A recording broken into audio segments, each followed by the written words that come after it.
Hello everyone. तो आज का जो क्वेश्चंस है, हमने पहले जो क्वेश्चंस किए थे यूक्लिड विभाजन एल्गोरिथम का प्रयोग करते हुए हमने किया था। और जो दूसरा क्वेश्चन है, कहता है कि दर्शाइए कि कोई भी धनात्मक विषम पूर्णांक 6q+1 या 6q+3 या 6q+5 के रूप में होता है, तो जहाँ क्यों कोई पूर्णांक है। क्या कहता है? क्यों कोई पूर्णांक है। तो इसके बारे में हमने क्वेश्चन करना है। इस क्वेश्चन करने से पहले हम इसकी एग्जांपल एक कर लेते हैं, तो वहां से आपको ज्यादा क्लियर हो जाएगा। एग्जांपल हमें क्या दिया हुआ है इन्होंने, एग्जांपल देखना ध्यान से। एग्जाम्पल आपको दिया है कि दर्शाइए कि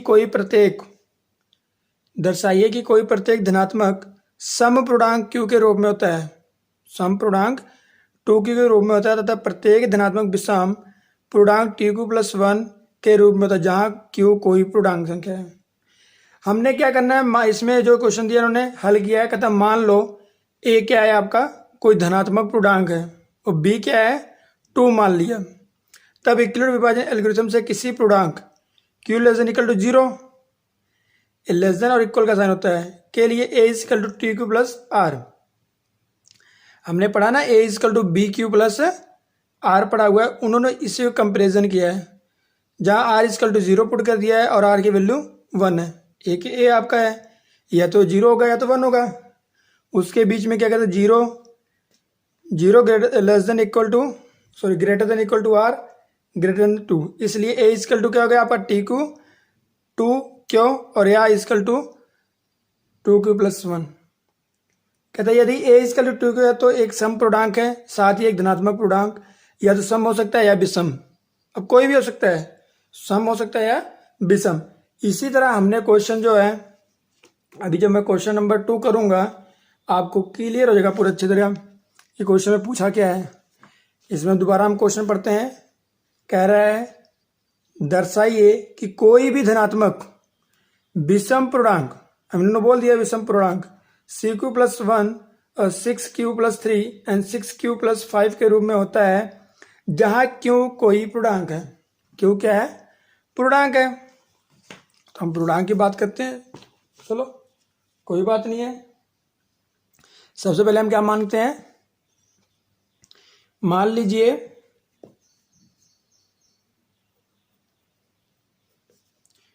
सॉल्यूशन नंबर 2 है। मान लीजिए a क्या है, धनात्मक पूर्णांक है। धनात्मक क्या है? पूर्णांक है। ठीक है। अब यूक्लिड विभाजन एल्गोरिथम के द्वारा हमने पढ़ा था कि a = क्या होता है, bq+r। a = क्या पढ़ा था हमने, bq+r।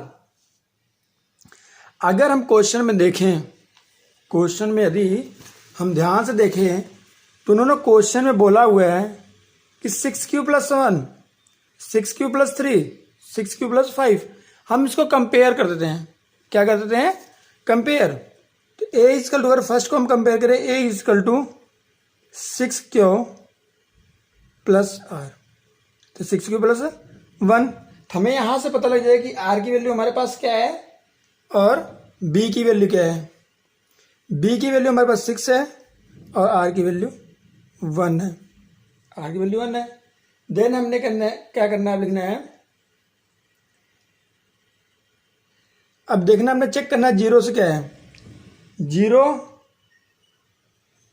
Less than r greater then 6 है।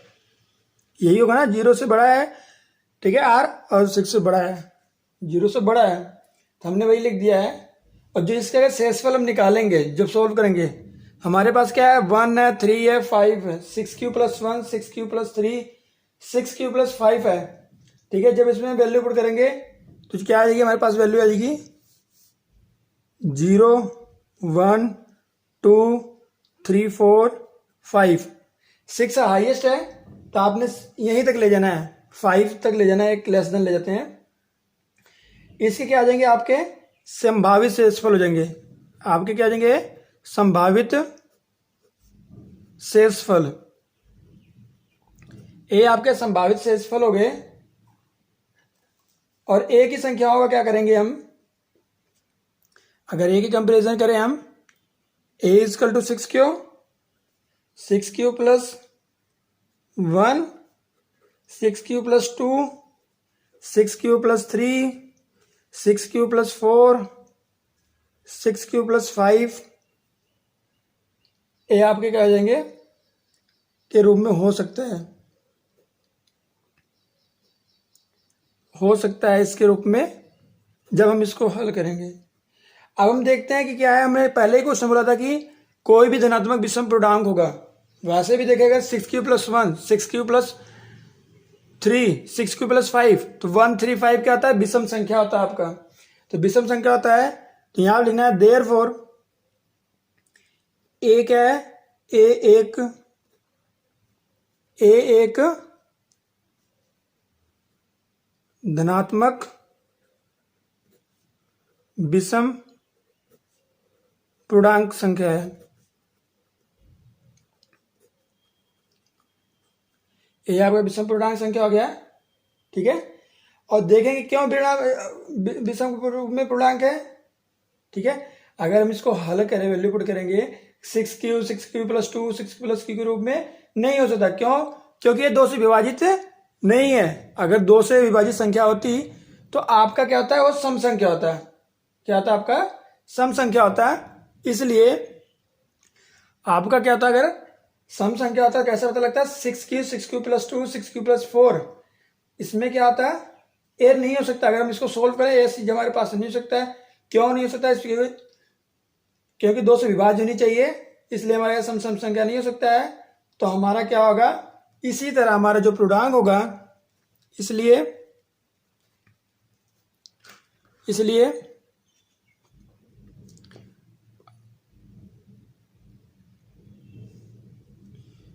कोई भी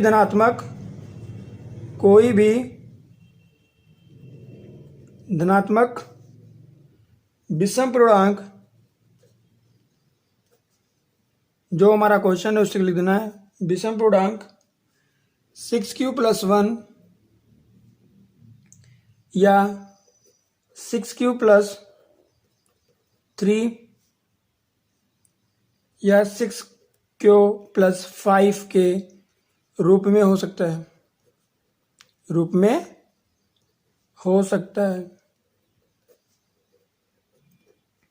ये आपका क्वेश्चन होगा, इसी के रूप में होगा। तो जो क्वेश्चन है हमारा पूछे, तो क्वेश्चन को ही प्रूव करना था, बस हमें पता करना था कि उसमें सम संख्या है कि नहीं है। तो सम संख्या हमारी नहीं आ रही है, हमने उसको कंपेयर कर देना है। कंपेयर करके एक बार लेस देन 0 की वैल्यू पुट करेंगे, 0 आ जाएगा, जब 1 पुट करेंगे 1 आएगा, ठीक है। क्यों को 0 पुट कर लो एक बार 1 पुट करो, एक बार 2, ऐसे पुट करके हमने किया है। इस क्वेश्चन को इसी तरह करना है। नेक्स्ट क्वेश्चन हमारा है, नेक्स्ट क्वेश्चन कहता है कि किसी परेड में 616 सदस्यों वाली एक सेना की टुकड़ी को 32 सदस्यों वाली एक आर्मी बैंड के पीछे मार्च करना है। दोनों समूहों का समान संख्या वाले स्तंभों में मार्च करना है। उन स्तंभों की अधिकतम संख्या क्या है जिसमें वे मार्च कर सकते हैं।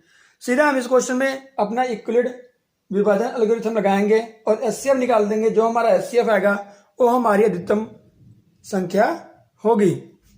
क्या होगा, हमारा अधिकतम संख्या होगी। चलो हम चेक करते हैं। परेड की सदस्यों की संख्या कितनी है, परेड में सदस्यों की संख्या कितनी है, हम संख्या ही मान लेते हैं 616। और आर्मी की टुकड़ी कितनी है,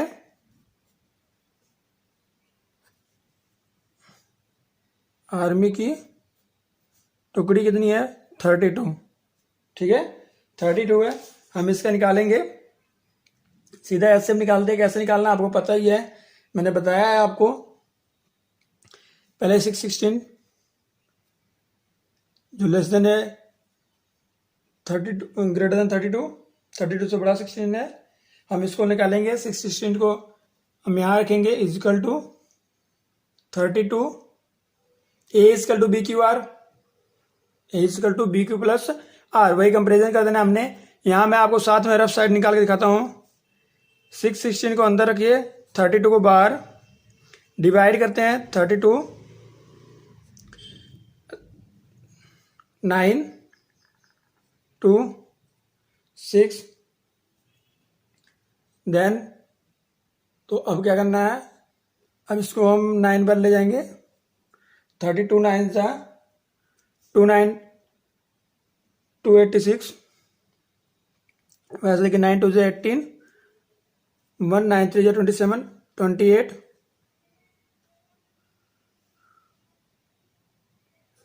इधर आ जाएगा 60 में से 8 गए 8, देन बाकी 0, तो रिमाइंडर हमारा कितना बचता है, मल्टीप्लाई का साइन इधर आपका आएगा 19 प्लस 8, ठीक है। फिर हमारा देखो अब 0 नहीं है, तो हमने क्या लिखना है, शेषफल नॉट इक्वल टू 0, शेषफल जो शेषफल है 8 नॉट इक्वल टू 0, हम 32 और 8 के लिए इक्विलिड विभाजन एल्गोरिथम का प्रयोग करते हुए, फिर प्रयोग करेंगे तो फिर क्या आएगा आपका 32 बार 8 अंदर, मतलब यहाँ पे 32 इक्वल टू 8 4 जा 32 प्लस रिमाइंडर 0 आपका बचेगा, ठीक है। तो रिमाइंडर जब 0 आ जाता है तो हमारा क्या होगा, जो हमारा भागजक होता है, जो भागफल होता है, वो हमारा क्या होता है, आंसर होता है। अब इसमें देखना क्या है, 8 के हमारा हो जाएगा एचसीएफ हो जाएगा, शेषफल आपको 0 प्राप्त होता है। यहाँ आप लिखना है, आप क्या आपने यहाँ आप लिखना है शेषफल 0 प्राप्त होता है जब हो जाएगा 6 और 32 का एचसीएफ कितना हो जाएगा, 8 है, इक्वल टू 8 हो जाएगा आपका। तो वो अधिकतम संख्या कितनी होगी, आप कितने मार्च कर सकते हैं, अधिकतम 8,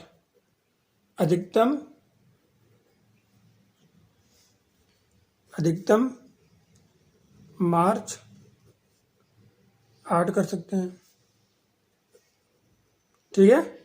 ये आपका आंसर हो गया, इसका सीधा एलसीएम निकालना था बस।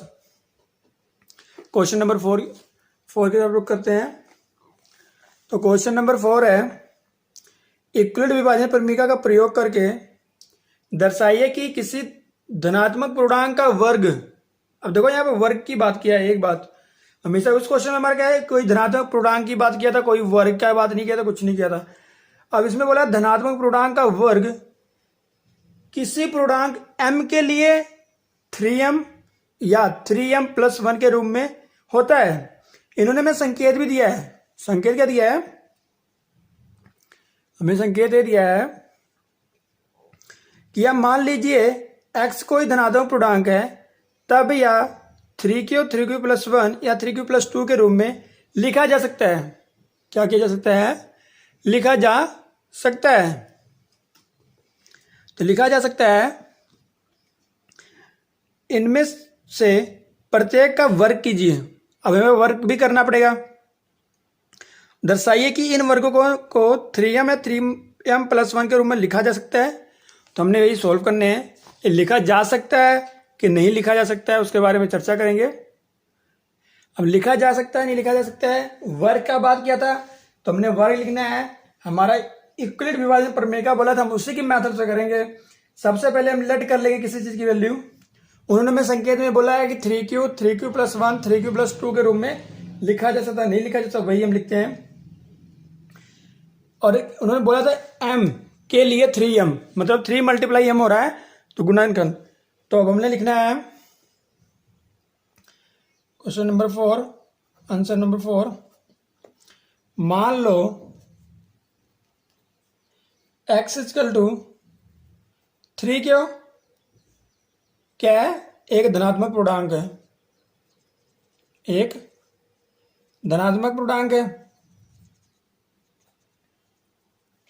यदि धनात्मक पूर्णांक है और इक्वलिट विभाजन एल्गोरिथम क्या कहता है, a is equal to B Q plus R, A is equal to B Q plus R. इससे तुलना करेंगे जब हम, तो b हमारे पास कितना आ जाएगा, b हमारे पास 3 आ गया, b क्या आ गया हमारे पास 3। देखिए ना, क्यों क्यों कैंसिल हो गया, b इजकल टू 3 कंपेयर किया हमने, और जो b हमारे पास 3 है वो क्या आपका होगा, therefore 0 greater than equal to R greater than equal to B. मतलब क्या आएगा, 0 greater than equal to R greater than 3 ए जगह। अब इसमें 3 हाईएस्ट है, 3 कितना हाईएस्ट है, 0 से लेकर 3 के बीच में जो वैल्यू हमारे पास आएंगी वो क्या वैल्यू होंगी, इसके संभावित शेषफल क्या होंगे, बीच वाली शेषफल। देखो पहले 0 एक हो जाएगा लेस देन है, दूसरा 1 हो जाएगा, और लास्ट क्या हो जाएगा 2 है। ये संभावित शेषफल आपके हैं, 0 से लेकर 3 के बीच में एक हिसाब से कह सकते हैं आप। इसी प्रकार 3 क्यों जो x है, देयरफॉर x क्या हो जाएगा 3 क्यों हो सकता है, या 3 क्यों प्लस 1 हो सकता है, या 3 क्यों प्लस 2 के रूप में हो सकता है, हो सकता है, इसके रूप में हो सकता है भाई। अब हमने चेक करना है, हमने लिखा था x, उन्होंने बोला था वर्ग, कहता कि दर्शाइए कि किसी धनात्मक पूर्णांक का वर्ग किसी पूर्णांक के अंक के लिए, वर्ग की बात किया। अब हम क्या करेंगे, अब x इजकल टू 3 क्यों हमने लेट किया था, हम x इजकल टू 3 यहां पर हम वर्ग कर देते हैं, दोनों को वर्ग करने पर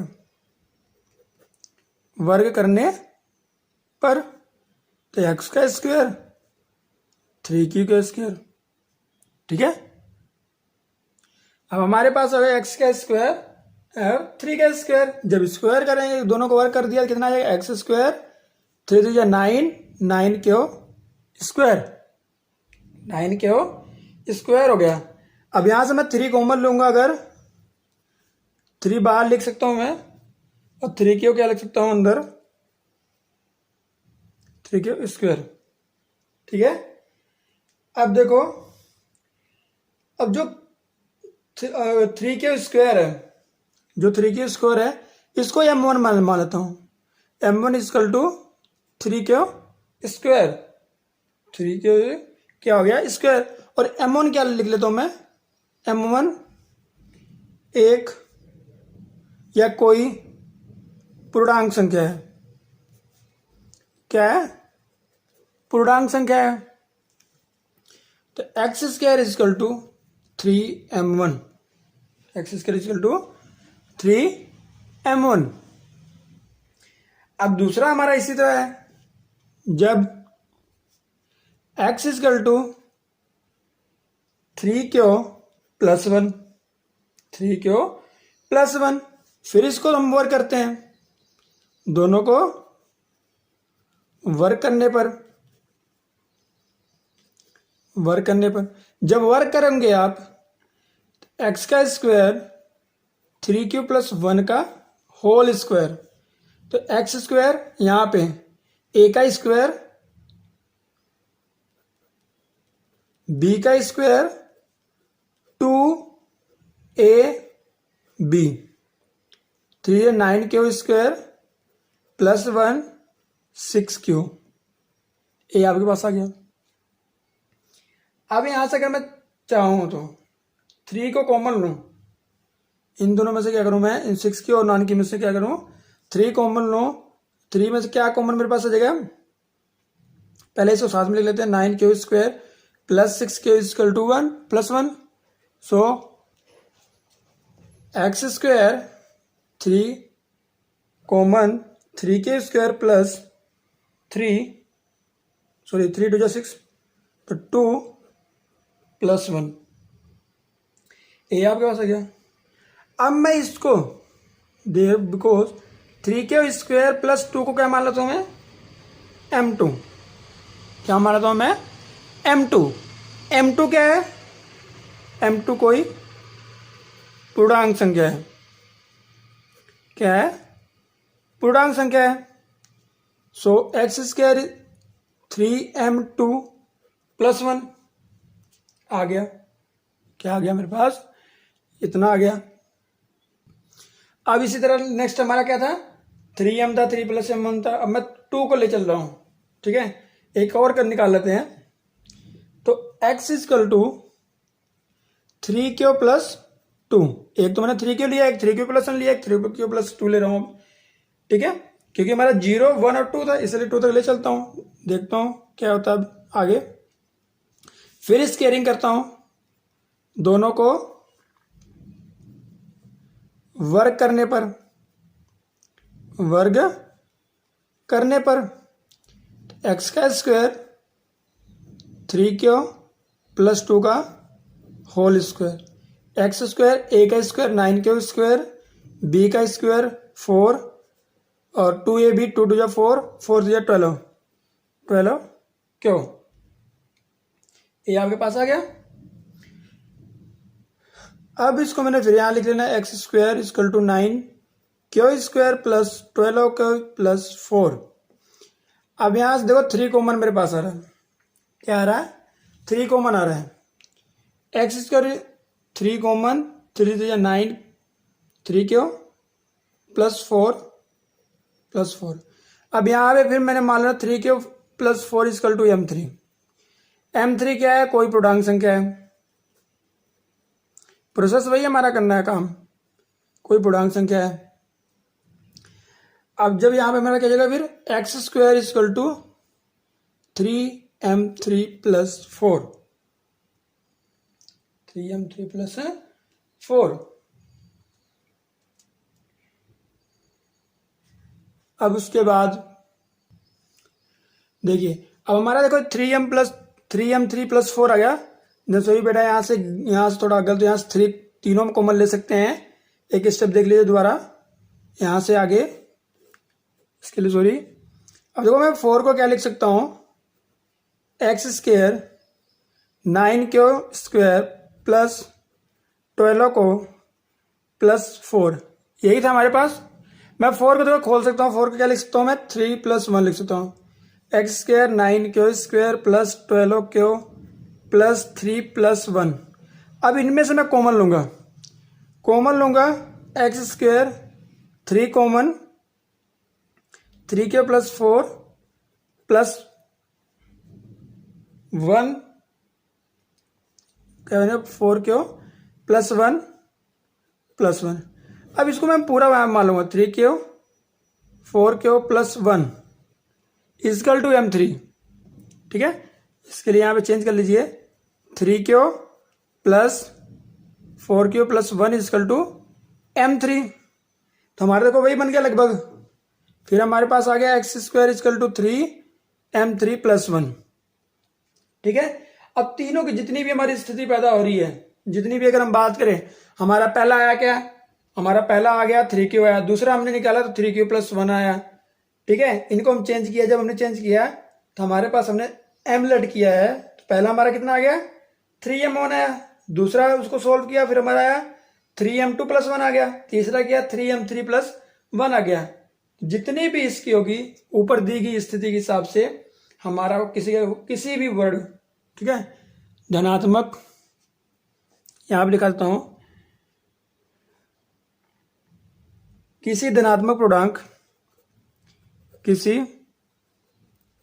धनात्मक पूर्णांक का वर्ग किसी पूर्णांक m के लिए 3m या 3m+1 के रूप में होगा। ठीक है, आपके क्वेश्चन ये कंप्लीट हो गया। और जो नेक्स्ट क्वेश्चन आपका है क्वेश्चन नंबर 5 क्वेश्चन आपने होमवर्क करना है। अगर किसी को डाउट होगा तो मेरे से पूछ सकते हैं। क्वेश्चन नंबर 5, यूक्लिड विभाजन एल्गोरिथम का प्रयोग करके दर्शाइए कि किसी धनात्मक पूर्णांक का घन मतलब अब यहाँ पे क्यूब कर देना है बस। घन का मतलब क्या हो गया, क्यूब। बाकी सारा प्रोसेस सेम एडजस्ट करना है। तो 1.1 कंप्लीट होता है। अगर किसी को डाउट होगा वो मुझे कमेंट सेक्शन में पूछ सकता है। ठीक है, पूछोगे तो मैं फिर उस क्वेश्चन को अगली वीडियो में मेंशन कर दूंगा। Okay, thank you.